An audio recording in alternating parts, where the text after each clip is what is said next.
4 तस्वीरें आपकी TV screen पर हैं। अभी भी सर्च ऑपरेशन जारी है और जो सुपुर्दे खाक है हुमायूं भट्ट, उनको कर दिया गया है। हुमायूं भट्ट को सुपुर्दे खाक कर दिया गया है। कर्नल जो मनप्रीत है उनका अंतिम संस्कार आज किया जाएगा और मेजर आशीष का भी आज अंतिम संस्कार किया जाएगा। मनोज्ञा लोईवाल लगातार हमारे साथ जुड़ी हुई हैं। मनोज्ञा के पास चलते हैं। मनोज्ञा, आप ग्राउंड जीरो पर मौजूद हैं, वहाँ के लोगों से बातचीत हुई और सर्च ऑपरेशन को लेकर क्या अपडेट है और किसी अधिकारी से आपकी बात हुई हो वो भी अपडेट दीजिए।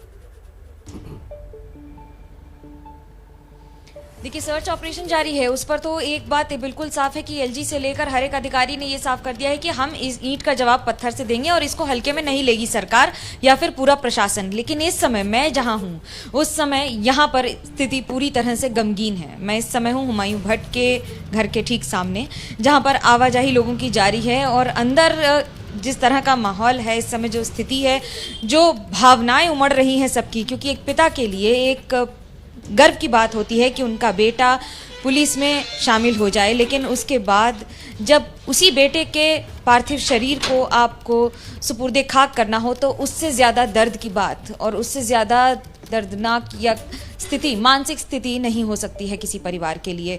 पूरा परिवार इस समय एक साथ है, लेकिन इस परिस्थिति में वो ये भी जानते हैं कि उनका बेटा देश के लिए शहीद हो गया है, लेकिन क्षति एक ऐसी है जो सारे जीवन काफी अपूर्णीय क्षति है। पिछले ही पूरा वर्ष देश गमगीन है। मनोज्ञा, अहम जानकारियां दे रही हैं आप। हमारे साथ राजन कोचर सर भी मौजूद हैं। सर, ये जो हालात आपने देखे, हम सभी रिपोर्टर्स के पास गए, माहौल क्या है, इससे क्या समझा जाए कि जम्मू कश्मीर में आतंक का सफाया होना अभी बाकी है? देखिए, मैं आपको एक चीज़ बताना चाहूँगा कि पिछले 2 साल में टेररिज्म को ऑलमोस्ट वहाँ पे ख़त्म कर दिया गया है। और आज जो मैं आपको स्टैटिस्टिक्स आपके सामने भी रखना चाहता हूँ कि आज की डेट में 36 लोकल टेररिस्ट और 71 foreign terrorist Jammu and Kashmir में मौजूद है। इसका मतलब कि 100 के करीब टेररिस्ट जम्मू एंड कश्मीर में है और ये स्टैटिस्टिक्स आपका ऑफिशियल है। तो ये जो एक डेस्परेट अभी मेजर्स हैं इनके, क्योंकि हमने ये इसको देखा है कि जम्मू एंड कश्मीर में जो 3 टियर सिक्योरिटी हमारी लगी है, हमारा जो काउंटर इन्फिल्ट्रेशन ग्रिड हमारा जो बना है वो काफ़ी हद तक सक्सेसफुल रहा है।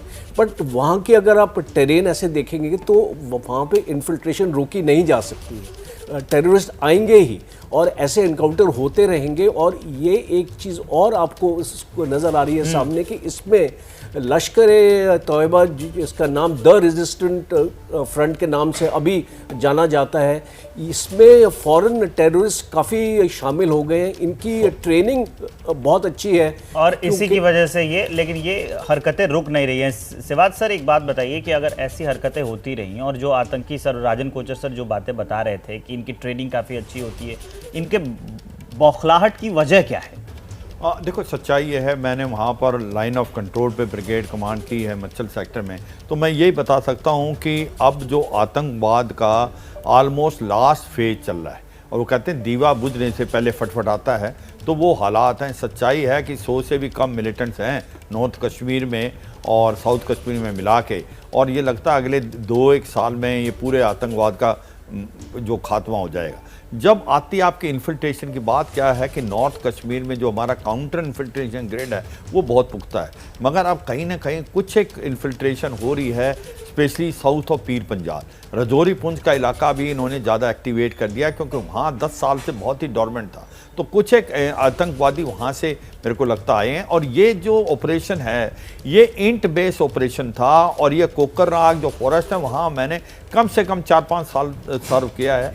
बहुत ही घना जंगल है, वहाँ पर इंट बहुत था और मुझे लगता है ये जो सोर्स है ये डबल क्रॉस कर गया है और इसके कारण ये ऑपरेशन हुआ है। और जो कर्नल मनप्रीत थे, मेजर आशीष थे, डीएसपी हनुमान भट्ट थे, इन्होंने they have led from front, we are proud of them. इसमें ये शक नहीं होना चाहिए। कई बार क्या होता है, ऑपरेशन में हादसा हो जाता है और इन आतंकवादियों को घेर लिया गया है। इसके अंदर उजैर खान जो कि कोकरनाग लोकल है और उसके साथ 2 लश्कर तैयबा के बताए गए जो मेरी इंफॉर्मेशन है, और इनको जल्दी खत्म किया जाएगा। एक चीज और बताना चाहता हूँ, देखो अब इन्होंने एक इस आतंकवाद आतंकवाद का रूप बदलने की कोशिश की थी हाइब्रिड वारफेयर, क्योंकि अब इनके पास हथियार भी कम है, एम्यूनिशन भी कम है और इनका मोराल डाउन था, जो पाकिस्तान की ISI ने उसी को एक बार फिर से शायद इसको एक्टिवेट करने की कोशिश कर रहे हैं। जैसे ही घड़ी का काटा दोपहर 2:30 पे आए, बबीता जी का दिल सास बहू साजिश के लिए मचल जाए।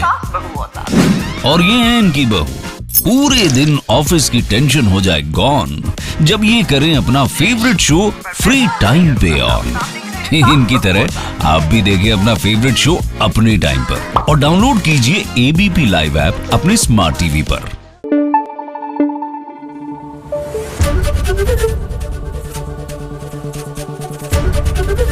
ABP न्यूज आपको रखे आगे।